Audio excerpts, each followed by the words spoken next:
नमस्कार दोस्तों, इस समय देश दुनिया में बहुत सी ऐसी चीजें घट रही हैं जो हम पर बहुत विपरीत प्रभाव भी डालती हैं और बहुत सारी बातें लेकर के आते हैं, सामने लेकर आती हैं। एक तो बहुत बड़ी चीज कि यूक्रेन के राष्ट्रपति जेलेंस्की ने जिस बहादुरी के साथ, जिस साहस के साथ और जिस आत्मविश्वास के साथ रूस जैसी महाशक्ति का सामना किया है, वो अपने आप में काबिले तारीफ है। 24 दिन गुजर चुके हैं इस युद्ध को होते और रूस सोचता था 24 घंटे में हम यह युद्ध खत्म कर देंगे।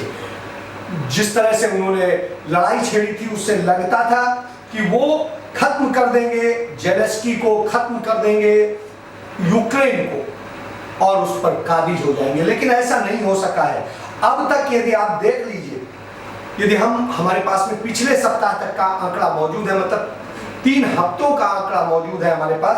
3 हफ्ते में यूक्रेन के लोगों ने, क्योंकि यूक्रेन में सेना के साथ साथ वहां के नागरिक भी लड़ रहे हैं, वहां की महिलाएं भी लड़ रही हैं, उन्होंने रूस की 3 नौकाओं को नष्ट कर दिया है, बड़ी नौकाओं को। उनके 125 हेलीकॉप्टर नष्ट कर दिए हैं, उनके 1500 सैनिक मार दिए हैं, और 1500 मैं कह रहा हूं, सॉरी, करीब 15,000 सैनिक मार दिए हैं।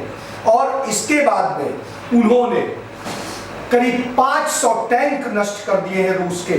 उनकी 125 प्लाटून टैंक जो थे उन्हें नष्ट कर दिया है। 100 के करीब उनके विमान उन्होंने नष्ट कर दिए हैं, और 210 तोपें नष्ट कर दी हैं। इसके अलावा ड्रोन्स उनके नष्ट किए हैं, और करीब 1000 गाड़ियां उनकी नष्ट कर दी हैं। और उनके 72 बंद जो गाड़ियां थी वो भी उनकी करीब 1500 नष्ट कर दी हैं। और मल्टीपल रॉकेट लॉन्चर जो उनके थे वो भी करीब 80 के करीब नष्ट कर दिए गए हैं। एंटी एयर का वारफेयर जो थे वो भी करीब 50 नष्ट हो गए हैं। तो आप इस चीज को समझ सकते हैं। और मिसाइलें उनकी जो है नष्ट की है। तो इस तरह से यूक्रेन ने जो किया है वो अपने आप में यूनिक है कि जिस तरह से वो लड़ रहा है, साहस के साथ लड़ रहा है। उसके साहस को देखते हुए, उसकी मानवता को देखते हुए आप एक चीज देखिए, पूरी दुनिया आज उसके साथ खड़ी है। और इसका नतीजा यह है कि अब सारे यूरोपीय देशों ने मांग की है नोबेल पुरस्कार देने वाली संस्था से कि वो अपनी नॉमिनेशन की डेट बढ़ा दे, क्योंकि वो चाहते हैं कि इस बार का शांति पुरस्कार जो है यूक्रेन को मिले। क्योंकि यूक्रेन ने जिस तरीके से बगैर किसी हमलावर हुए, बगैर कुछ आत्मरक्षार्थ काम किया, अपने नागरिकों को बचाने का काम किया है, शांति बहाली पर काम किया है, अपने देश के संप्रभुता को बचाने का काम किया है। तो जिस तरह से उन्होंने किया है उसको लेकर के पूरी दुनिया यूक्रेन के आगे नतमस्तक है।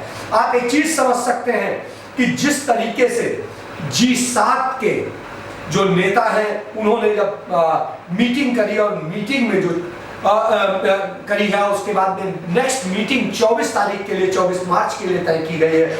उसमें तमाम सारी पॉलिसीज तय की जाएंगी। व्हाइट हाउस में तमाम सारे वो प्रतिबंध रूस पर लगाए हैं। और उसके बाद में जो बाइडेन ने मुंह पर धमकी दी है चीन को, उसके साथ वीडियो कॉन्फ्रेंसिंग में उसे धमकी दी है कि आप हैसियत में रहिए। यदि आपने रूस का बेजा साथ दिया, यूक्रेन के खिलाफ साथ दिया, तो आपको भी बुरे परिणाम भुगतने पड़ सकते हैं। आज रूस अलग थलग पड़ गया है, बर्बादी की स्थिति में आ गया है।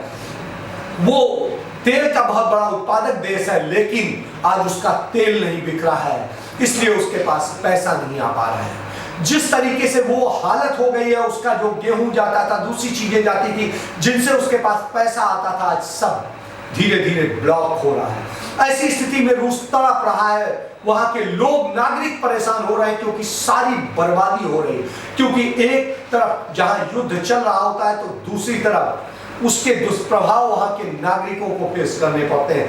तो आज वो भारत को भी सस्ते पर तेल देने को राजी है, लेकिन तेल आएगा कैसे? क्योंकि आने का जो रूट तय करते हैं वो यूरोपियन देश तय करते हैं। उसके अलावा भारत की कोई पाइपलाइन नहीं बिछी हुई है कि जो इस तरह से कर लेंगे। तो इन सारी बातों को देखेंगे यदि आप, तो आप देखेंगे कि रसिया के साथ हमारे जो व्यापार और वो है उसमें हम आयात ज्यादा चीजें करते हैं, निर्यात कम चीजें करते हैं।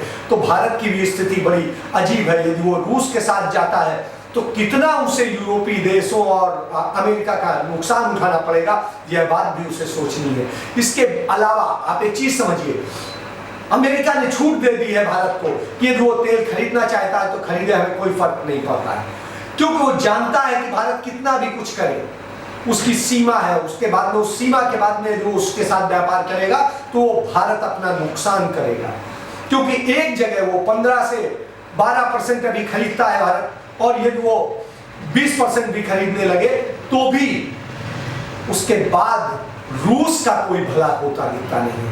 तो ऐसी स्थिति में रूस इतना बुरी तरह से जाल में फंस गया है कि वो परेशान है और छिलमिला रहा है।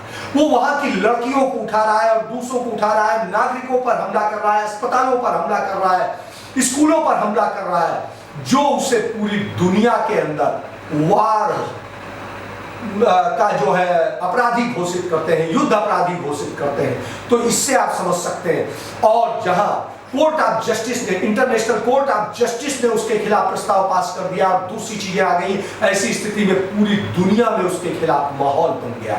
और यह माहौल रूस को का साथ देने वाले देशों को भी भविष्य में भुगतना पड़ेगा। इसलिए भारत के लोगों के लिए भी बड़ा चिंताजनक है, क्योंकि भारत के बहुत बड़े बहुतायत में नागरिक यूरोप में, अमेरिका में, कनाडा में और उन सब इलाकों में रहते हैं जहां से रूस दुश्मनी दे रहा है। और इसका नतीजा ये होने वाला है कि उन सारी जगह पर भारतीय नागरिकों को हे दृष्टि से देखा जा रहा है, उनके साथ दोहरा व्यवहार किया जा रहा है। और इसका एक नतीजा ये भी देख सकते हैं कि बांग्लादेश में इस्कॉन मंदिर में हमला कर दिया गया। किस कारण से? जो फिल्म बनाई गई है भारतीय जनता पार्टी के नेताओं और उनके लोगों द्वारा मिलकर के, उनके समर्थित कलाकारों द्वारा मिलकर के, द कश्मीर फाइल्स, उस पर जिस तरीके से दिखाया गया और जो कुछ किया गया, उसका नतीजा ये हुआ कि वहां पर जो इस्कॉन मंदिर में मीटिंग कर रहे थे और उसको लेकर के तमाम बातें बोल रहे थे वहां के जो इस्कॉन मंदिर के संत थे, तो उस स्थिति का उसका विरोध किया वहां के लोगों ने। और फिर जब वो नहीं समझ में आया, उन्हें माने, तो उन्होंने हमला किया। तो आप समझ सकते हैं तोड़फोड़ की, तो आप समझ सकते हैं कि आप किस स्थिति में, दुनिया के देशों में आप मारे जाएंगे यदि आप ये है घृणा की राजनीति करेंगे। और घृणा की राजनीति चाहे रूस करे, चाहे अमेरिका करे, चाहे चीन करे, चाहे भारत करे, सबको भुगतना होगा। इसलिए घृणा की राजनीति नहीं करनी चाहिए। और इस घृणा का ही परिणाम है कि आज यूक्रेन जीतता दिखता है और रसिया हारता दिखता है, और भारत जैसे देश को बहुत बुरी स्थिति फेस करनी पड़ रही है। हालांकि भारत के लिए अच्छा ये है कि भारत से गेहूं, जो कृषि उत्पाद है, वो तमाम सारे देश अब आयात कर रहे हैं, क्योंकि रसिया पर प्रतिबंध लग गया है। ऐसी स्थिति में यहाँ की किसानी के बढ़ने की संभावनाएं बढ़ी है।